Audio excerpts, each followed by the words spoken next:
नमस्कार, सिटी न्यूजच्या बातमीपत्रात प्रेक्षकांचं मनपूर्वक स्वागत। आज दिनांक 5 मार्च 2024 वार मंगळवार।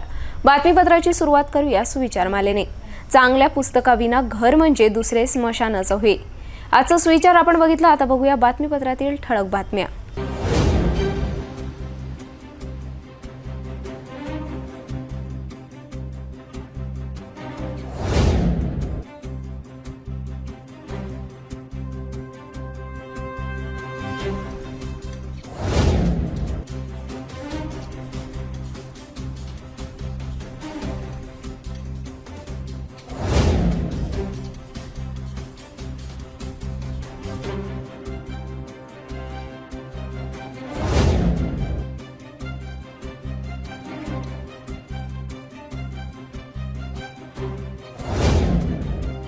आपण ठळक बातम्या बघितल्या, आता घेऊया छोटासा ब्रेक।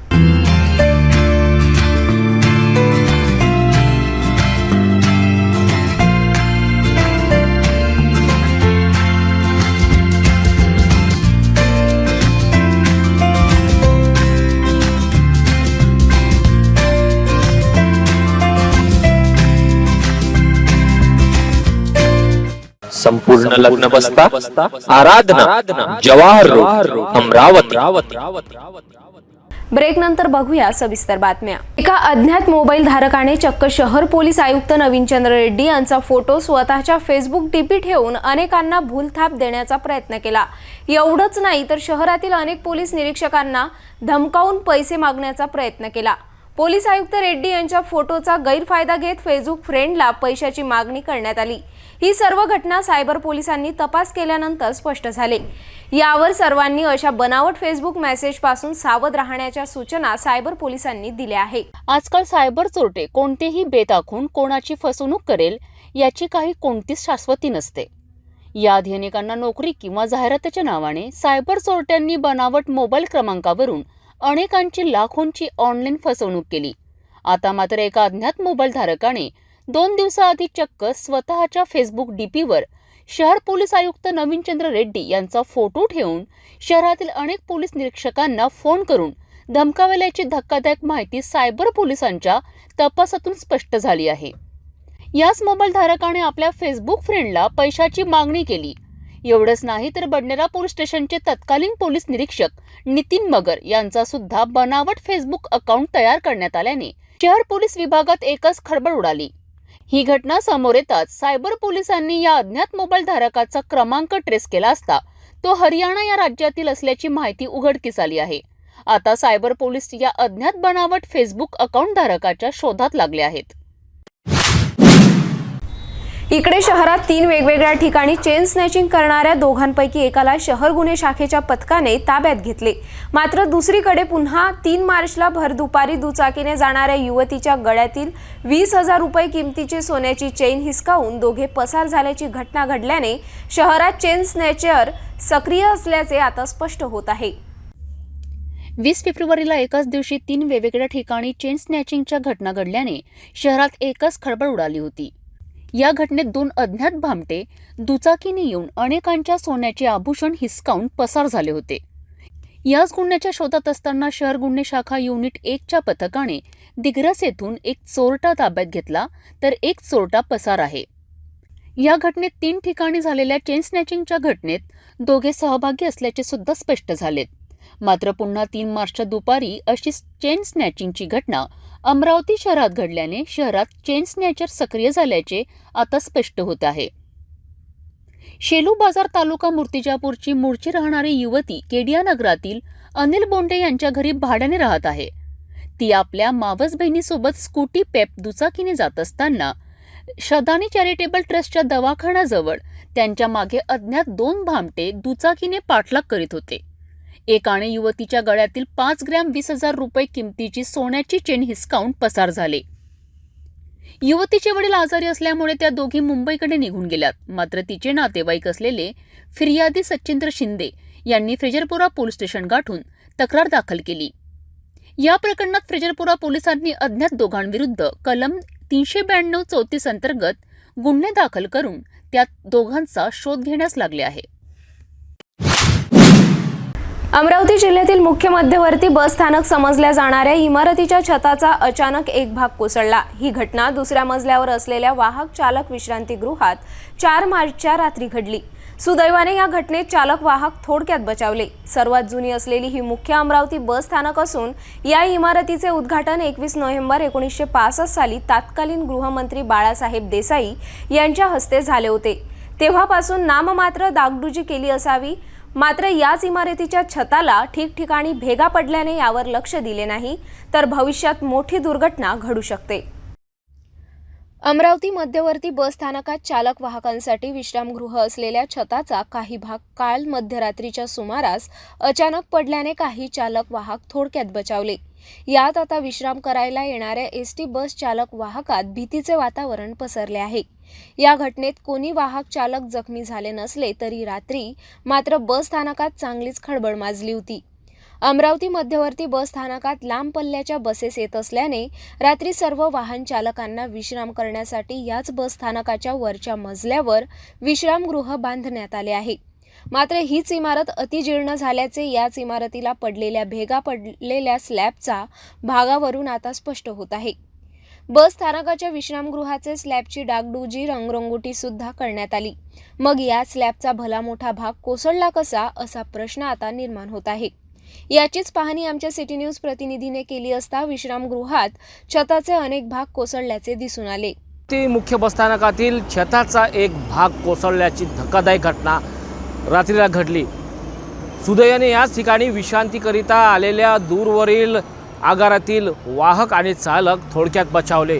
आपण पाहू शकता अमरावती जिल्ह्यातील प्रमुख असलेलं मध्यवर्ती बसस्थानक आणि याच बसस्थानकाला 1965 वर्ष याच इमारतीला पूर्ण झालेले आहेत। बाळासाहेब देसाई तत्कालीन गृहमंत्री यांच्या हस्ते 1965च्या वर्षी याच मध्यवर्ती बसस्थानकाचे उद्घाटन झाले होते आणि 1965 नंतर अद्यापपर्यंत सुद्धा याच इमारतीचं सौंदर्यीकरण डागडुजी किंवा इतर बांधणीकरण करण्यात आलं नसल्याचं याच कोसळलेल्या मोठ्या घटनेवरून स्पष्ट होत आहेत।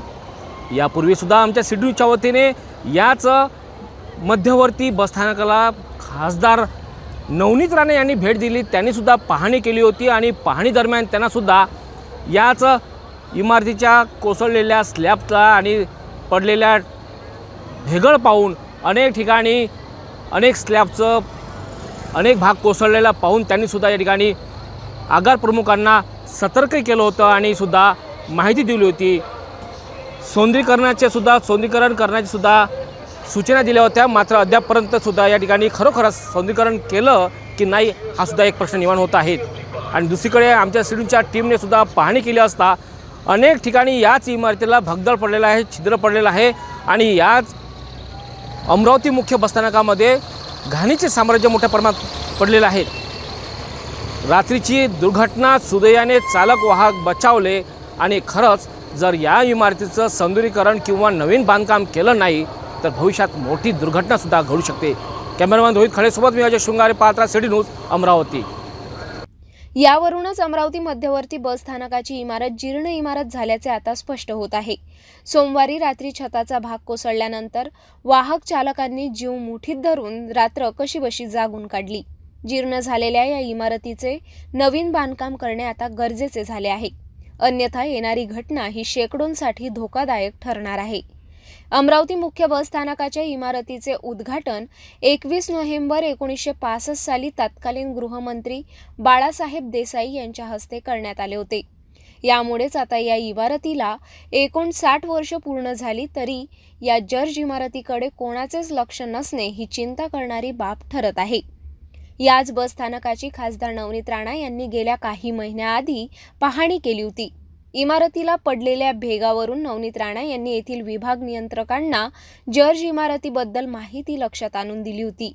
हे विशेष एसटीच्या विभागीय नियंत्रक कार्यालयाने या ठिकाणी नवीन इमारत बांधकामासाठी सुमारे 15 कोटी 21 लाख रुपयांच्या निधीला प्रशासकीय मंजुरी दिली आहे। त्यामुळे विभाग नियंत्रण कार्यालयाने वरिष्ठ स्तरावर 25 कोटी रुपयांचा सुधारित प्रस्ताव सादर केला आहे. मात्र आता अमरावती जिल्ह्यातील मुख्य बस स्थानकाची ही 3 मजली इमारत पूर्णतः जर्ज झाली असताना आता लक्ष देणे अति गरजेचे झाले आहे. अन्यथा येणाऱ्या दिवसात याच मुख्य बस स्थानकात मोठी दुर्घटना घडण्यास वेळ लागणार नाही, हेही तितकंच खरं. लोकसभा निवडणुकीच्या पार्श्वभूमीवर गेल्या महिन्यात राज्यातील तब्बल 130 पोलीस निरीक्षकांच्या जिल्हा बदलीचे आदेश जारी करण्यात आले होते. त्यात 15 दिवसापूर्वी सर्व पोलीस निरीक्षक नवीन पोलीस स्टेशनमध्ये रुजू सुद्धा झाले होते. मात्र आता याच राज्यातील 65 पोलीस निरीक्षकांची बदलीचे आदेश रद्द करून पुन्हा त्यांना आधीच्याच पोलीस स्टेशनमध्ये रुजू होण्याचे आदेश जारी करण्यात आले आहे. यात अमरावती शहर पोलीस आयुक्तालयातील नागपूर शहरात बदली करण्यात आलेले पोलीस निरीक्षक आसाराम चोरमले, पोलीस निरीक्षक राहुल आठवले, पोलीस निरीक्षक मनीष ठाकरेसह महिला पोलीस निरीक्षक रेखा लोंडे यांचा पुन्हा त्यांच्या अमरावती शहर पोलीस आयुक्तालयात कमबॅकचा आदेश जारी करण्यात आल्याने 4 पोलीस निरीक्षक आता अमरावती शहरातच कर्तव्य बजावणार असल्याचे स्पष्ट झाले आहे. 130 पोलीस निरीक्षकांची जिल्हा बदली करण्यात आल्याने काही पोलीस निरीक्षकांनी मुंबई प्रशासन न्यायाधिकरण येथे आव्हान केले होते. यात न्यायाधिकरणाने बदली आदेशाची तपासणी करण्याच्या सूचना देण्यात आल्या होत्या. यावर मुख्य निवडणूक अधिकाऱ्यांनी 21 फेब्रुवारीला बैठक आयोजित करून बदली रद्द करण्याचा निर्णय घेतला असून बदली रद्दला निवडणूक अधिकाऱ्यांनी सहमती दर्शविली आहे. यात नागपूर शहर, अमरावती शहर, संभाजीनगर, गडचिरोली अशा 42 पोलीस निरीक्षक पोलीस स्टेशनमध्ये कार्यरत नसल्याने त्यांची बदली रद्द करण्याचा निर्णय घेतला असून यावर मुख्य निवडणूक अधिकाऱ्यांनी सहमती दर्शविल्याने हा बदली रद्दचा आदेश 4 मार्चला धडकला आहे. देशात सर्वत्र लवकरच लोकसभा निवडणूक घेण्यात येणार असून आता सर्व जिल्हा प्रशासन लोकसभा निवडणूक कार्यक्रमाला लागले आहे. यावर जिल्हाधिकारी सौरभ कटियार यांच्या नेतृत्वात आगामी लोकसभा निवडणुकीच्या तयारीला जिल्हा प्रशासन आता लागले आहे. अशातच 5 मार्चला जिल्हाधिकारी कटियार यांनी बचत भवन येथे आगामी लोकसभा निवडणूक तयारीचा आढावा घेतला. याबाबत सर्व निवडणूक अधिकारी कर्मचाऱ्यांना सूचना देण्यात आल्या.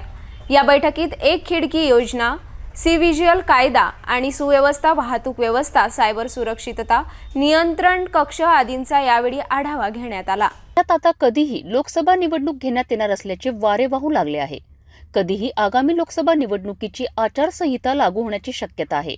अशातच अमरावती जिल्हा प्रशासन आता लोकसभा निवडणूक कार्यक्रमाच्या तयारीला लागले आहेत. यावर 5 मार्चला जिल्हाधिकारी सौरभ कटियार यांनी बचत भवन येथे सर्व अधिकाऱ्यांची बैठक घेऊन निवडणूक कार्यक्रमाचा आढावा घेतला. निवडणुकीसाठी नवतंत्रज्ञानाचा वापर, नोडल अधिकाऱ्यांच्या जबाबदाऱ्या, 12D अर्ज, राजकीय पक्षांसोबत बैठकीचे आयोजन, मृत मतदारांची नावे वगळणे यासह निवडणूकविषयी विविध विषयांचा आढावा जिल्हाधिकारी सौरभ कटियार यांनी घेतला. भारत निवडणूक आयोगाकडून लवकरच निवडणूक कार्यक्रम जाहीर होणार आहे. तत्पूर्वी जिल्हा प्रशासनाने नेमून दिलेल्या जबाबदाऱ्या आणि कामाला सुरुवात करावी असे स्पष्ट निर्देश जिल्हाधिकारी कटियार यांनी दिलेत. तुम्ही लोक डिस्ट्रिक्टचे नोडल ऑफिसर्स, तसंच जे स्टेटचे नोडल ऑफिसर्स त्यांच्याशी तुमचा समन्वय असला. आतापर्यंत केला नाही आहे तो आजच करा. त्यांच्याशी कॉन्टॅक्ट, त्यांना निरोप द्या, आम्ही ह्या जिल्ह्याचे नोडल ऑफिस या विषयासाठी आहे. नंबर नाही आहे कोणाकडे तो सेक्रेटरी साहेब नंबर शेअर करतो. त्यांच्याशी कोऑर्डिनेशनमध्ये तुम्हाला राहावं लागतं पुढचे 2 महिन्यासाठी. आजच संपर्क साधा. दूसरा विषय आहे नोडल ऑफिसर और AROs मध्ये समन्वय असला. मॅक्सिमम जे नोडल ऑफिसर आहे ते कलेक्टर ऑफिसचेच लोक आहेत म्हणून AROs आणि त्यांचं समन्वय असतं. लेकिन जे कलेक्टर ऑफिसचे बाहेरचे लोकसुद्धा आहेत त्यांच्याशी सुद्धा आपले AROsचा कोऑर्डिनेशन असला. नंबर वगैरे घ्या, शेअर करा. ग्रुपमध्ये सगळे लोक आहेत. AROsने सुद्धा सर्वांचे नंबर घेतले पाहिजे. सगळे जे कलेक्टर ऑफिस जे बाहेरचे जे ऑफिसर्स आहेत त्यांचेसुद्धा घ्या आणि त्यांच्याशी संपर्क. आयोजित बैठकीला उपविभागीय अधिकारी रिचर्ड यांथन, निवासी उपजिल्हाधिकारी अनिल भटकर, उपजिल्हाधिकारी विजय जाधव, उपजिल्हा निवडणूक अधिकारी शिवाजी शिंदे, स्वीपचे सहाय्यक नोडल अधिकारी कैलास घोडके, जिल्हा शल्य चिकित्सक दिलीप सोंदडे हे उपस्थित होते. या दरम्यान आगामी निवडणुकीसंदर्भात जिल्ह्यातील विविध अधिकाऱ्यांची नोडल अधिकारी म्हणून नेमणूक करण्यात आली आहे. निवडणूक काळात प्रत्येक टप्प्यावर करण्यात येणाऱ्या कामांचे नियोजन व त्या अनुषंगाने मार्गदर्शन यावेळी करण्यात आले. ईव्हीएम संदर्भात जनजागृती मोहिमेचे आयोजन करण्यात यावे, यासाठी विविध माध्यमांचा वापर करण्यात यावा. निवडणूक आयोगाचे अनेक ॲप्स असून या ॲप्सची माहिती निवडणूक निर्णय अधिकारी, त्यांच्याशी संबंधित अधिकारी तसेच सर्वसामान्य नागरिकांपर्यंत पोहोचवावा, अशा सूचना सुद्धा यावेळी जिल्हाधिकारी यांनी सर्व अधिकाऱ्यांना दिल्यात. या बैठकीत सार्वजनिक बांधकाम विभाग तसेच विद्युत विभागाने स्ट्रॉंग रूम तसेच मोजणी कक्षाची दुरुस्ती आणि अनुषंगिक तयारी तातडीने पूर्ण करावी. सहाय्यक निवडणूक अधिकारी यांनी राजकीय पक्षांच्या प्रतिनिधींसोबत बैठकीचे आयोजन करावेत. सीमावर्ती जिल्ह्यांच्या बैठका घ्याव्यात. एक खिडकी योजना, सी विजिल, कायदा आणि सुव्यवस्था, वाहतूक व्यवस्था, सायबर सुरक्षितता, नियंत्रण कक्ष यांचा यावेळी आढावा घेण्यात आला. भेटूया एका छोट्याशा विश्रांतीनंतर. किचन गृहिणी से जुड़ा एक अटूट हिस्सा, जहां उसे मिले हर एक चीज अपनी सही जगह पर. इसलिए Amba stainless steel kitchen trolley आपको लगने वाली साइज अनुसार, आपके किचन के अनुसार, बिल्कुल आपकी इच्छा अनुसार उच्चतम क्वालिटी के किचन ट्रॉलीज मैन्युफैक्चरिंग से सीधे आप तक, यानी 100% वाजिब दाम, ना देखभाल की जरूरत, ना जंग लगने की परेशानी, आसानी से वॉश करने हेतु उत्कृष्ट कैरियर सिस्टम, साथ ही स्टेनलेस स्टील जीना रेलिंग, डेकोरेटिव ग्रिल एवं गेट भी हम बनाकर देते हैं. Amba stainless steel kitchen trolley, Dastur Nagar Chowk के पास, MIDC रोड, अमरावती, महाराष्ट्र. विश्रांतीनंतर पुन्हा आपले स्वागत. येणाऱ्या 8 मार्चला महाशिवरात्री उत्सवाला सुरुवात होत असताना याच उत्सवात मोठ्या महादेवाचे दर्शन घेण्यासाठी जाणाऱ्या अनेक कुटुंबांचा 5 मार्च दुपारी भीषण अपघात घडला. अकोला जिल्ह्यातील मदापुरीसह गोपगव्हाण या गावातील 13 भाविक तवेरा वाहनाने जात असताना मोर्शी तालुक्यात येत असलेल्या शिरखेड नजीक अचानक वाहनावरील संतुलन बिघडल्याने 4 चाकी वाहनाने रस्त्याच्या कडेला अनेक पलटी घेऊन या भीषण अपघातात एक भाविक महिलेचा मृत्यू झाला, तर अनेक भाविक गंभीर जखमी झाले. नागरिकांनी तात्काळ धाव घेऊन सर्वांना जिल्हा सामान्य रुग्णालयात दाखल केले. महाशिवरात्री पर्वाला सुरुवात झाली असता राज्यातील अनेक भाविक सालबर्डी, पचमडी या मोठ्या महादेवाच्या दर्शनाला जाण्यासाठी आतापासून वारी करतात. मात्र याच दरम्यान मोठ्या महादेवाच्या दर्शनाला जाणाऱ्या भाविक भक्तांच्या वाहनाचा मोर्शी अमरावती महामार्गावरील शिरखेड गावानजीक भीषण अपघात घडला. टवेरा वाहनावरील चालकाचे संतुलन बिघडल्याने 4 चाकी वाहन भरधाव वेगाने कठडे तोडून खड्ड्यात अनेक वेळा पलटी झाली. या भीषण अपघातात अकोला जिल्ह्यातील दहिगाव राहणाऱ्या 45 वर्षीय मंगला सतीश चव्हाण या भाविक महिलेचा मृत्यू झाला, तर अनेक भाविक गंभीर जखमी झालेत. मोठ्या महादेवाच्या दर्शनाला 5 मार्च रोजी दुपारी मूर्तिजापूर तालुक्यातील दहिगाव, लोणी, मधापुरी येथील अनेक कुटुंबातील भाविक MH23Y 2463 क्रमांकाच्या 4 चाकी वाहनाने एकूण 10 भाविक निघालेत. अशात वाहनावरील ताबा सुटल्याने भरधाव टवेरा वाहन काशी नदीच्या जवळील रस्त्याच्या कठड्यावरून पलटी घेऊन अपघात घडला. या घटनेची माहिती मिळताच शिरखेड पोलीस स्टेशनचे ठाणेदार सचिन लुलेसह व आपले कर्मचारी घेऊन घटनास्थळी दाखल होऊन शिरखेड येथील स्वराज फाउंडेशन या संस्थेच्या 2 रुग्णवाहिका बोलावून जखमींना अमरावती येथील सामान्य रुग्णालय येथे पाठवण्यात आले. पुढील तपास शिरखेड पोलीस करीत आहेत. या अपघातात अकोला जिल्ह्यातील मूर्तिजापूर तालुक्यातील मधापुरी, कुलूब, गोपगव्हाण या गावातील चेतन चव्हाण, ऋषिकेश दिलीप सोळंके, अभय चव्हाण, प्रज्वल सोळंके, अमर चव्हाण, अभिषेक दिलीप सोळंके, लखन सोळंके, संदीप चव्हाण असे एकूण 10 भाविक जखमी झालेत. एकाच कुटुंबातील अनेक सदस्य सुद्धा गंभीर जखमी झाले आहेत. सर्व जखमींना अमरावती जिल्हा सामान्य रुग्णालय येथे उपचारासाठी दाखल करण्यात आले असून काहींची प्रकृती चिंताजनक आहे. अमरावती शहरातील पश्चिम मुस्लिम परिसरात पिण्याच्या पाण्याची समस्या निर्माण होत असल्याने येथील अनेकांनी राजवीर संघटनेचे अध्यक्ष रहमत खां यांना माहिती दिली असता रमू पत्रकार यांनी अनेकांना सोबत घेऊन थेट मजिप्रा कार्यालय गाठले. येथील कार्यकारी अभियंत्यांना निवेदन सादर करून समस्या स्पष्ट करण्यात आली. यावर सर्व शहरात पाणीपुरवठा तात्काळ नियमित व सुरळीत करण्यात येईल असे आश्वासन मुख्य अभियंत्यांनी स्पष्ट केल्याने राजवीर संघटनेच्या वतीने आभार मानण्यात आले. राजवीर जनहित संघटनेचे संस्थापक अध्यक्ष पत्रकार रहमत खान उर्फ रम्मू यांच्या मार्गदर्शनाखाली राजवीर जनहित संघटनेचे शहर उपाध्यक्ष मोबिन खान यांनी मजिप्राच्या मुख्य अभियंता यांना मुस्लिम बहुल पश्चिम भागातील पाणी पुरवठ्याच्या विस्कळीत प्रश्नाबाबत घेराव टाकण्यात आला. पश्चिम मुस्लिम परिसरसह अमरावती शहरातील अनेक भागात उन्हाळ्यात निर्माण होणाऱ्या पाणी समस्यावर राजवीर संघटना आक्रमक झाल्याचे दिसून आले. पश्चिम संकुलातील हैदरपुरा, बिस्मिल्लानगर, अकबरनगर, हातीपुरा, चांदणी चौक, रहमतनगरसह वडाडी, चपरासीपुरा, पिच्चू टेकडी परिसरात गेल्या 8 ते 10 दिवसांपासून पाणी पुरवठा सातत्याने विस्कळीत होत आहे. या संकुलाचा पुरवठा तात्काळ सुरळीत करण्यात यावा. याशिवाय जीवन प्राधिकरण विभागाने ज्या संकुलात पाण्याची पाईपलाईन टाकली आहे त्या तात्काळ सुरू करण्यात यावी. याकरिता राजवीर जनहित संघटनेचे संस्थापक अध्यक्ष रहमत खान उर्फ रम्मू पत्रकार यांच्या नेतृत्वात शेकडोंनी मजिप्रा विभागाचे मुख्य अभियंता यांना घेराव टाकून निवेदन सादर केले. मला डॉक्युमेंट दिले ना, मी तुम्हाला सगळ्यांना दिले कायदेशीर काल 2-4 कागद लागतात. नोकरीचं कागद द्या, 1-2 वर्षाचे पैसे भरावे लागतात. कारण तुमचे 10 वर्षावर तुम्हाला सवलत देतो, 1-2 वर्षाची सवलत बस. थोडं तर तुम्हाला रेगुलर एक वर्ष एक बार रेगुलर हो गया आपको, तो जैसा आपको भी डॉक्टर दिखाने को भी काम में आता हो, आपको इश्यू नहीं. अभी तक के लोगों ने फ्री में ना बरोबर है. यावर सकारात्मक आश्वासन देऊन मुस्लिम बहुल पश्चिम संकुल व पूर्व संकुल व संपूर्ण शहराचा पाणी पुरवठा तात्काळ नियमित व सुरळीत करण्यात येईल असे आश्वासन यावेळी देण्यात आले. निवेदन देताना बरकत खान, अमीन खान, अब्दुल सलमान, मोबिन खान, निलेश इंगडे, अब्दुल करीम, आशिष चोरपगार आदी पदाधिकारी कार्यकर्ते उपस्थित होते.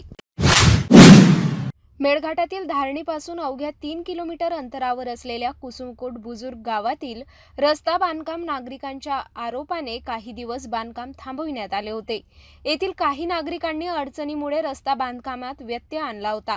मात्र आता आमदार राजकुमार पटेल व प्रकाश गाडगे, मयूर मालवीय तसेच सरपंच यांच्या मार्गदर्शनात याच रस्ता बांधकामाला पुन्हा सुरुवात करण्यात आल्याने सुरुवात झाली आहे. गावातील रस्ता बांधकाम सुरळीत आणि व्यवस्थितपणे करून देणार असे आश्वासन संबंधित कंत्राटदार यांनी दिल्यानंतर ग्रामस्थांनी बांधकामाला परवानगी दिली. या दरम्यान आता सर्व गावात शांततेचे वातावरण निर्माण झाल्याचे दिसून आले. मेळघाटात असलेल्या मासुंदावाडी जिल्हा परिषद शाळेला जिल्हाधिकारी सौरभ कटियार यांनी अचानक भेट दिली असता या शाळेतील विद्यार्थ्यांना नीट मराठी सुद्धा वाचता येत नसल्याची धक्कादायक माहिती उघड झाल्याने आमचे सिटी न्यूजने हा वृत्तांत प्रसारित केला होता. आता या घटनेची खुद्द जिल्हा परिषद मुख्य कार्यकारी अधिकारी संजिता मोहपात्रा यांनी दखल घेतली असून चौकशी करण्याचे पत्र शिक्षण विभागाला दिले आहे. अहवाल आल्यावर कारवाई करणार असा संकेत सुद्धा मोहपात्रा यांनी दिला आहे. कटियार सरांनी मेळघाटातील मासुंदावाडी या जिल्हा परिषद शाळेमध्ये भेट दिली. या शाळेमध्ये विद्यार्थ्यांना धड मराठी सुद्धा वाचता आलं नाही. हा एक खळबळजनक विषय समोर आलेला आहे. यावर आपण जिल्हा परिषद मुख्य कार्य अधिकारी आपण पदाधिकारी असताना सुद्धा आता आपण यावर काय आदेश देणार आहे तेथील शाळेच्या शिक्षकांना? आता मी 2 दिवस मागेच ते न्यूज बातमी जेव्हा आली होती तेव्हा ते वाचले होते बातमी. तर आता त्यानंतर आपण एज्युकेशन जे प्रायमरी एज्युकेशन विभाग आहे त्यांना आपण त्या पत्राच्या अनुषंगाने पत्रच काढले होते की याच्यावरती चौकशी करून ब्लॉक एज्युकेशन ऑफिसरही आम्हाला अहवाल द्यायचे की खरोखरी तिथे खालच्या लेवलला परिस्थिती काय आहे. अहवाल आल्यानंतर आपण त्याच्यावरती कारवाई करूया. परसोडा येथे श्री संत गजानन महाराजांच्या प्रगट दिनानिमित्त 7 दिवसीय विविध कार्यक्रमाचे आयोजन करण्यात आले. वाणी विभूषण विजय ग्रंथ पारायण सप्ताह मदन महाराज तिरमारे यांच्या अमृतवाणीत मधून करण्यात आले. तालुक्यातील भाविक भक्तांनी मोठ्या संख्येने उपस्थिती दर्शवून पारायणाचा लाभ घेतला.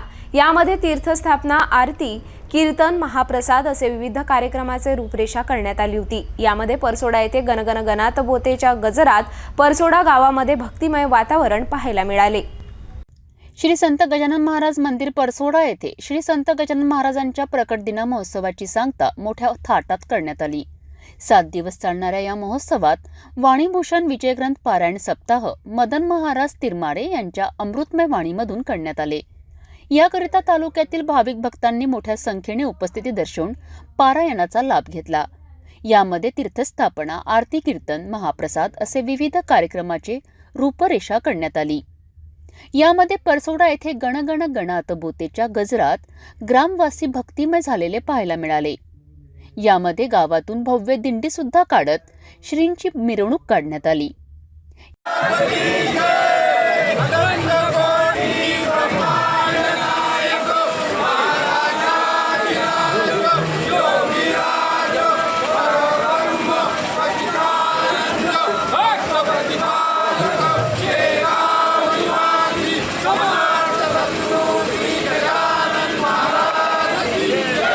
यामध्ये प्रकट दिनानिमित्त भव्य असे आकर्षक देखावे गावकऱ्यांच्या हस्ते करण्यात आले. श्रीराम, हनुमान, गजानन महाराज यांचे आकर्षक देखावे चित्रीकरण करून मिरवणूक काढण्यात आली.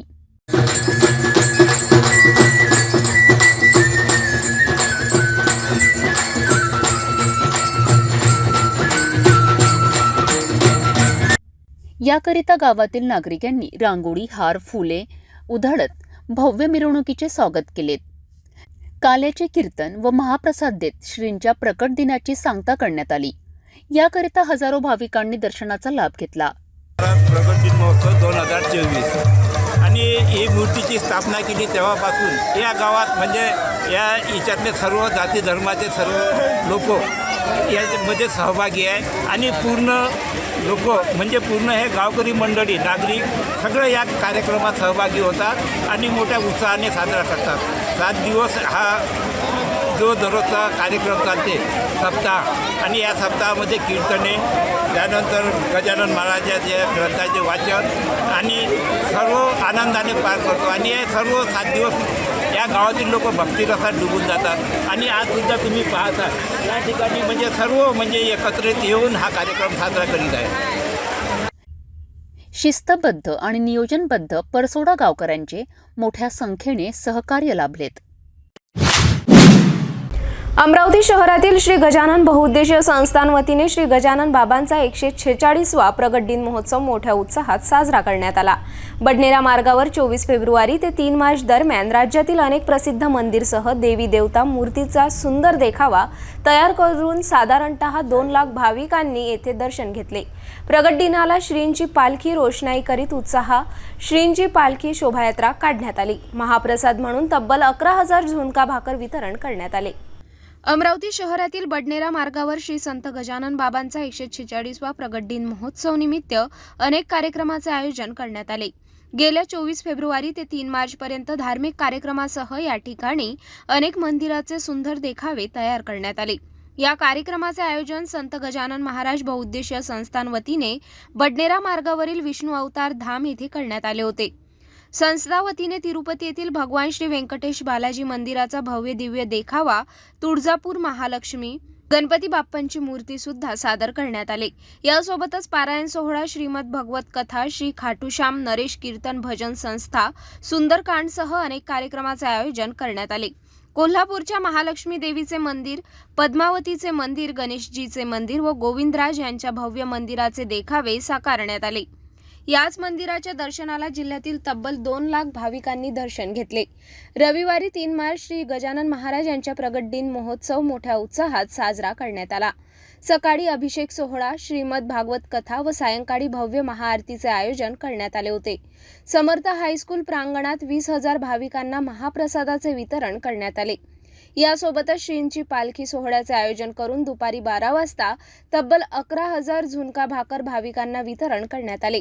या ठिकाणी मंदिर देखावा दरम्यान रोषणाई, नंदीवर पाण्याचे कारंजे तर एका महिला भाविकांनी सुंदर रांगोळी रेखाटून त्यात श्री गजानन बाबांची सुंदर मूर्ती साकारली. या कार्यक्रमानिमित्त संस्थेचे अध्यक्ष शुभम शेगोकार यांनी आमच्या सिटी न्यूजकडे प्रतिक्रिया स्पष्ट केली.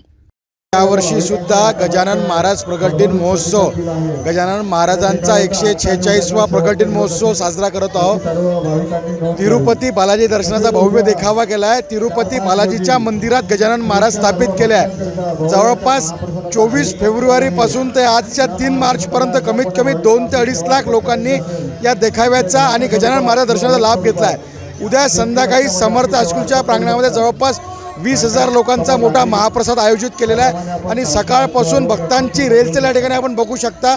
आता काही क्षणातच श्रींचा पालखी सोहळा आहे व भव्य दिव्य महाआरती आहे. आजचं जे आहे आज सोहळा मोठ्या उत्साहात साजरा करण्यात येतो. आज काय केलं आहे? आज दुपारी 12 वाजता 11,000 झुणका भाकरीचा प्रसादाचं वाटप या ठिकाणी झालेलं आहे. गजानन महाराजांच्या प्रगट दिनाचा दुपारी 12 वाजता मध्यान्ह आरतीनंतर 11,000 झुणका भाकरीचं वाटप या ठिकाणी आम्ही केलं आणि उद्या अजून संध्याकाळी महाप्रसाद 20,000 लोकांचा महाप्रसाद आहे. आता काही क्षणात श्रीचा पालखी सोहळा व दीप प्रज्वलन करून भव्य दिव्य महाआरती आहे. अकोट तालुक्यामधील देऊळगाव येथे श्री संत गजानन महाराजांच्या प्रगट दिनानिमित्त रविवारला सकाळी सर्व गावांमधून गाव प्रदक्षिणा काढत श्रींच्या पालखीचे गावकऱ्यांनी दर्शन व पूजन केले. यावेळी हबप श्रीकृष्ण महाराज मुळे आळंदीकर यांच्या हस्ते काल्याचे कीर्तन होताच महाप्रसादाचे वाटप केले. श्री गजानन महाराज संस्थांच्या वतीने रक्तदान शिबिर, रोगनिदान व 1 ते 7 मधील शालेय विद्यार्थ्यांना शिबिरामध्ये सत्यपाल महाराज व डॉक्टर धर्मपाल चिंचोलकर, अभियंता राठोड यांच्या हस्ते शालेय उपयोगी येणाऱ्या वस्तूंचे वाटप करण्यात आले. यावेळी देऊळगाव खरोखरच हे देवळातले गाव आहे. या देऊळ गावातील देव म्हणजे तुम्ही सर्व गावकरी आहात असे बोलत मत व्यक्त केले. हे चारही कार्यक्रम संत गजानन महाराज संस्थान देऊळगाव समस्त गावकरी मायबाप धन्यवाद देतो. जेवढी देवाच्या भक्तीची गरज आहे तेवढी विज्ञानाची गरज आहे. म्हणून तुमच्या गावकरी भावांना भव्य रक्तदान शिबिर, रोगनिदान शिबिर, 40 बॉटल रक्तदान. आता मी पाहिलं 40 मी विचारलं विजय भाऊ गावंडे साहेबांना, कारण त्यांनी अकोल्यामध्ये अनेक वेळा रक्तदानाचे कार्यक्रम घेतले. मी अनेक कार्यक्रमात विजय भाऊ जेव्हा मला बोलावतात तेव्हा मी आज माझा कार्यक्रम आहे हिंगोलीच्या जवळ, परंतु डॉक्टर धर्मपालनं मला आयडिया दिली, म्हणे बाबा दोन्ही कार्यक्रम होतात, रक्तदानही होते आणि तुमचा कार्यक्रमही होते, आपण जरूर या. कारण डॉक्टर धर्मपालही आपल्या गुरुवंदन मेडिकल रस्त्याचे काटे उचलणं महत्वाचे आहे. देऊळगाव खरंच देवळातलं गाव, देवळातले देव तुम्ही या गावकरी. आता 100 मुलांना लेटर बुक, वया, पेन स्वतःच्या पोराले तर कोणी करते बाबा, त्याले महत्व नाही. आता मी पहाडात जाऊन 2 गावामध्ये डॉक्टर धर्मपाल, मी त्याचा परिवार, गजानन भाऊ 2 शाळेला भेट दिली. खरी देवाची भक्ती आहे. नारळ फोडल्यानं फरक नाही पडत, पण एका रजिस्टरनं, एका लेटर बुकनं फरक पडते. वाटेवरी काटे वेचीत चाललो. देऊळगावच्या मायबापांनी सत्यपाल महाराज यांच्या हस्ते विवेक गवार गुरु व सर्व डॉक्टर अधिकाऱ्यांच्या संस्थांकडून सत्कार, सन्मान चिन्ह व श्रींची प्रतिमा सप्रेम भेट देण्यात आली. शिबिर सकाळी 11 ते दुपारी 3 वाजेपर्यंत शिबिरात 60 रक्तदात्यांनी रक्तदान केले. त्यापैकी 12 महिलांचा सहभाग लाभला. यावेळी श्री सत्य साई सेवा संघटनेतर्फे अकोला युथ प्रमुख रवी गाडे यांच्या मार्फत औषधीचे सुद्धा वाटप करण्यात आले. यावेळी आयुष्मान भारत कार्ड काढून देण्यात आले. साई जीवन रक्तपेढी, doctor Varsha Shrikant Kulat, doctor Shrikant Kulat, doctor Dharmapal Chincholkar, doctor Avinash Bedarkar, doctor Vaishnavi Bedarkar, doctor Kushal Gahale, doctor Pranav Mahalle, doctor Arti Ambadkar, doctor Swapnil Lahode व डॉक्टर गोपाल आदींनी सेवा दिली. या शिबिरात 101 मुलींना साहित्याचे वितरण केले. मागील 10 वर्षांपासून प्रगट दिनानिमित्त अपंगांना सायकली वाटप, रक्तदान शिबिर होत आहे. MSAB अभियंता पथसंस्थेच्याकडून विद्यार्थ्यांना शालेय साहित्य देण्यात आले. यावेळी प्रगट दिनाच्या महाप्रसादाचा लाभ परिसरातील सर्व भाविकांनी घेतला व रोग निदान शिबिरामध्ये 1000च्या वर लोकांनी लाभ घेतला. सर्वांना औषध मोफत वाटण्यात आले. रक्तदात्यांना शिवाजी महाराजांची प्रतिमा व प्रोटीनचे डबे देण्यात आले. गजानन महाराज संस्थांतर्फे 1 ते 7 विद्यार्थ्यांना शालेय साहित्य पुरवण्यासाठी दत्तक घेण्यात आले. जाता जाता पुन्हा एकदा आजच्या ठळक बातम्या.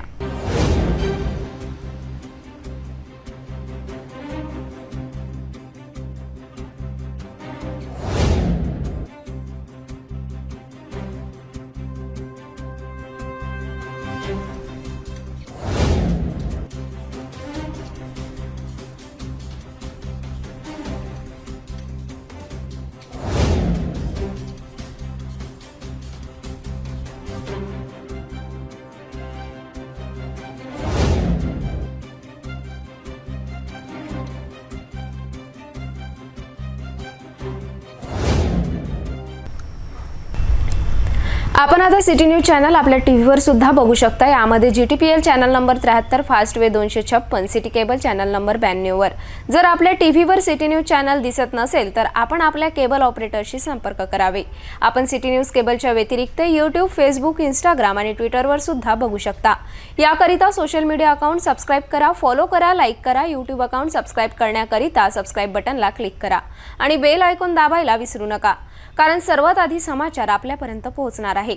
तसेच सिटी न्यूजचे फेसबुक पेज लाईक करा, इंस्टाग्राम आणि ट्विटर हँडल फॉलो करा. आपण व्हॉट्सॲपवर सुद्धा सूचना देऊन न्यूज प्राप्त करू शकता. व्हॉट्सॲप नंबर खाली स्क्रीनवर येत आहे. हे बातमीपत्र एवढ्यावरच थांबूया. पुन्हा भेटूया नवीन घडामोडींसोबत. नमस्कार.